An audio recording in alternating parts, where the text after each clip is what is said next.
وانا ليا برضو يعني كمسؤول في الزمالك، انا متضايق جدا من لعيبه الزمالك مش واخد حقها في المنتخب. وبنسبه كبيره جدا عمر جابر مثلا ما استبعد، ما اتخدش، مع ان الناس كلها اشادت بيه. وفي انديه تانية بياخد اتنين في مركز واحد. في الاخ شحاته لعب دقيقتين اتصاب، وده شيء طبعا وارد، بس طبعا ازمه عندي انا. ايوه يعني ثواني بس سيبني اكمل. بس عندي ازمه ان عندي كل 4 ايام انا بعمل فريق جديد في الزمالك. عندك حسام عبد المجيد النهارده احسن مساك في مصر، لعب بره احتياطي. ما لعب النهارده كده. ثواني، لعب تلت اللي في الدقيقه 60. تمام. انا ماليش دعوه، في الحاجات دي نفسيه. في عندك عواد واخد ليه دور كبير في بطوله افريقيا، ماتش السوبر. هو يعتبر من الناس اللي ساهمت في البطوله. النهارده موجود احتياطي في ماتشين وما خدش فرصته، وغنين تانيين لعبوا. كل دوت هخليني كراجل مشرف على الكوره، هرجع لمجلس الاداره ولجنه الكوره، هطلب من عدم انضمام لعيبه الزمالك لمنتخب مصر بنسبه كبيره جدا. وده حصل في انديه كتيره جدا، وفي لعيبه اعتذرت عن منتخب مصر. واخد راي المدير الفني، لو كان هذا الاسلوب مع لعيبه الزمالك في منتخب مصر، بنسبه كبيره حقي لعيبه محترفه عندي وبصرف عليها وعندي بطولات. يعني انا كنت في ليبيا، خدت عائد مادي كويس، بس ما كانش معايا نجومي. معايا شيكابالا وعبد الله، بس عندي نجوم في المنتخب. لو كانوا معايا نجوم المنتخب كنت انا استثمرت دي فرقتي وخدت عائد اعلى وعندي في توقفات اعلى. لكن انا النهارده ادخل لي لعيبتي وتهملها، دي مش هسمح بيها. وعندي حقي. عند عصام الحضري مره، انا كنت في منتخب مصر، قام طردلي، اما قدم اعتذار عن منتخب مصر سنه، وقعد يلعب في النادي الاهلي وما بيجيش منتخب مصر. دي حصلت كده وكانت موجوده واعتذر رسمي. فلو الاسلوب ده فضل في منتخب مصر، هو قرار مش قراري، يعني قرار صفه مشرف على الكوره، ما يجريش كل لعيب المنتخب اقعد اتكلم معاه. فهدي مذكره انا لجنه الكوره وجوميز، انا مش هدخل لعيبه منتخب الزمالك ورحت انا منتخب مصر.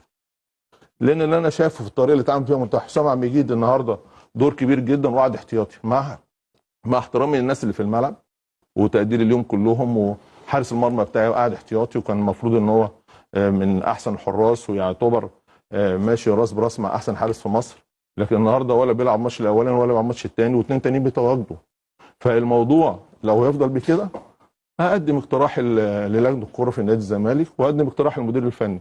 لو كده انا هحتفظ بلاعيبتي، ومنتخب مصر عنده في ناس محترفين ما بيرضاش يجوا. تمام. حق اللي انا كراجل احافظ على لعيبتي.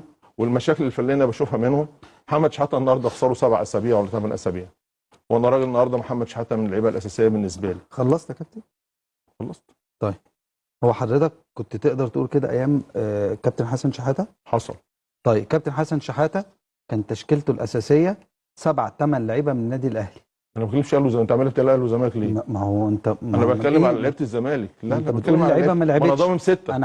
انا عندي كان عصام الحضري، وائل جمعه، احمد فتحي، حسن مصطفى، محمد شوقي، عماد متعب، ابو تريكه، سيد معوض، كل دول كانوا اهلي. بركات كان اهلي. يعني الكابتن حسن شحاته اللي هو يعني المفروض يعني زملكاوي، بس هو كان مدير فني لمنتخب مصر. هو ساعتها الزمالك كان بيلعب مين؟ كان عمرو زكي، ميدو، بس. لا وبيلعب انا دلوقتي يعني حاجات بسيطه. انت البدايه قلت لي تثبيت الفريق. فريق منتخب مصر كان مثبت. ايوه. ايام حسن شحاته. انا اقول لك الفرقه من دلوقتي 3 بطولات 2006 و2008 و2010 مين ولعبوا كاس القارات؟ هم 16 لعيب. بس كلامك مفاجاه بالنسبه لي. لا مش مفاجاه بالنسبه لي، مش مفاجاه. عصام الحضري انا كنت بمرنه ايام طردلي. ما ارتاحش. كان معايا نادر السيد، وكان معايا عصام، وكان معايا عبد الواحد السيد. بنعمل تقسيمه قبل الماتش، وكان عصام بيلعب ماتشات. نادر السيد وقف التقسيمه، وعبد الواحد لعب التقسيمه. عصام الحضري زعل.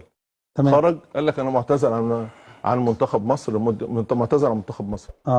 واخد بالك حضرتك؟ ولا تعاقب ولا اي حاجه، وفضل في نادي الزمالك في نادي الاهلي سنه ما بيجيش منتخب مصر، وبيلعب ماتشات الدوري مع الاهلي، وبيلعب ماتشات افريقيا مع الاهلي، وفي لعيبه محترفه بتعتذر عن منتخب مصر. لكن اللي حدث النهارده مع لعيبه الزمالك مش هعديه. اللي اداره الزمالك كلجنه الكوره، انتوا اتكلمتوا في الموضوع ده؟ لا انا لسه بقول لك هعرض. انا لسه هعرض. لسه هعرض. طبعا الماتش لسه خالص من شويه. ايوه، حسام عبد المجيد لعب، ناصر لعب تلت ساعه، وناصر ماهر بس. هو ناصر ماهر لعب الماتش اللي فات، لعب الماتش ده. واخد بالك حضرتك؟ فعندي عواد ما يلعبش. ليه عواد؟ ليه قول لي انت النهارده بدل ما انت بقى ايه عواد ليه ما يلعبش؟ راجل واخد بطوله افريقيا واخد بطولتين قاريه، ما يلعبش ليه؟ عمر جابر ما اتخدش ليه؟ انت واخد من انديه ثانيه 2 في مركز واحد. لو كان كده خلاص خلي اللي انت شايفه صح ينفع خليه. طيب ايه رايك يا كابتن سيد في الكلام ده؟ طيب ماشي، انا سبت كابتن احمد يتكلم خلاص طبعا، لكن طبعا انا اختلف معاه في كل حرف مش في كل جمله، اختلف معاه وده اختلاف طبيعي جدا. اولا احنا في فرق شاسع ما بين اعتذار الافراد واعتذار مؤسسات. اما لعيب عند الزمالك مثلا زيزو، انا اعتزلت دوليا، انت حر في قرارك، انت حر في شخصك، لكن المؤسسه والنادي مش من حقها ابدا ابدا ابدا انها تمنع لعيبه غير في الاجنده الدوليه في ظل اللوائح والقوانين، لكن في اجنده دوليه هتمنع، دي ما حصلتش ابدا. في لعيبه محترفه ما جاتش في اجنده دوليه.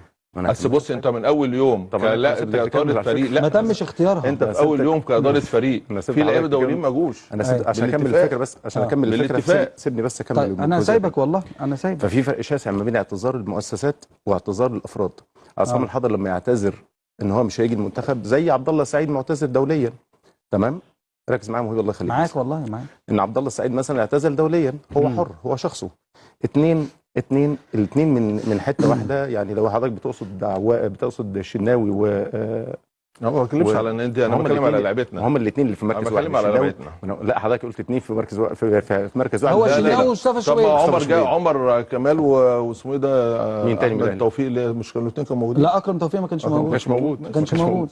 فلو اثنين تقصد شوبير والشناوي، اصلا عواد ما لعبش غير الثلاث ماتشات اللي فاتوا، احنا مش هنضحك على بعض، عواد اصلا ما كانش هيلعب من بدايه الموسم، ده اللي بدا الموسم محمد صبحي. يعني انت لو هتقيم عواد ان هو عمل يعني صبحي ما لعبش مقدمه. اكمل بس يا كابتن، ازاي بس؟ مين يا كابتن صبحي؟ ازاي يا كابتن راجع بس؟ صبحي لعب بالشوط الكليني، ازاي بس؟ شوط لعب الشوط الكليني. هو عواد لعب يعني اخر 3 ده لعب بالصدفه يا سيدي، ده لعب بالصدفه، ده لعب السوبر الافريقي ده اللي كان هيلعب. في حاجه اسمها جول بالصدفه يا كابتن؟ لاعب يا كابتن يعني قمه ما بيريح ويلعب ثابت بالصدفه. يا جماعه اكمل بس امال انا صبحي لعب، مين اللي لعب يا كابتن؟ بس اكمل الفكره. لا ما حضرتك انت دلوقتي بتتكلم في موضوع، انا اكمل الفكره، يخصني انا دلوقتي اكمل الفكره بس اكمل الفكره بس هترد، خليه يكمل. صبحي لعب ماتش الشرطه الكيني رايح جاي. اذا انت بدات الموسم بصبحي، عواد ما كانش في الصوره خالص. في ماتش السوبر الافريقي اتصاب حلو، او اتقال لنا انه اتصاب، الله اعلم كان ايه، بس اتقال لنا انه هنصاب، فاحنا صدقنا مفيش مشكله. لعب عواد، لو انت بتقيم عواد في الثلاث ماتشات دول، ده شوبير النهارده مرشح ان هو يبقى احسن جول في افريقيا بالظبط، في احسن لاعب واحسن حارس. محمد الشناوي احسن جول في افريقيا برضه. ليه انت مواجهني اللي اتكلم على اكمل بس اكمل دي يا كابتن. ممكن تكون في مجامله احسن جول في افريقيا. انا مش شفت، يعني ما شفتش مصطفى شوبير اللي عمله عشان يكون احسن جول في افريقيا. ازاي بس؟ حضرتك ما شفتش افريقيا، شافت حضرتك ما شفتش، ممكن يبقى عندك شغل. كان مجله عملت 9 مباريات، دي مجله مصريه بس، ده مجله مصريه يا كابتن سيد. يا كابتن ازاي بس؟ يا كابتن مهيب، يا استاذ مهيب، اتفضل. هحكي لحضرتك موقف انا منتخب مصر. يا كابتن مهيب بس اكمل فكرتي بس يا كابتن. حضرتك قول لي طب خليه يخلص بس يرد كلامه في الجزئيه دي. فواحد مرشح انه يكون احسن جول في افريقيا، اوكي، وواحد ما بداش الموسم اصلا، لعب 3 ماتشات، وعلى فكره مش عايز اقول اكسفه حقه، يعني هو عمل ال3 ماتشات كويسه، لكن انت لو بتقيس بقى على نسبه كبيره، انا قلت لك على امام عاشور هو احسن 8 في مصر في الوقت الحالي حقيقي، قبل ما يتكلم هو الخسران، قبل ما احسن 8 في مصر، بل بالعكس كمان ممكن يبقى في افريقيا. ومع ذلك قلت لك لا، المدير الفني هو حقه.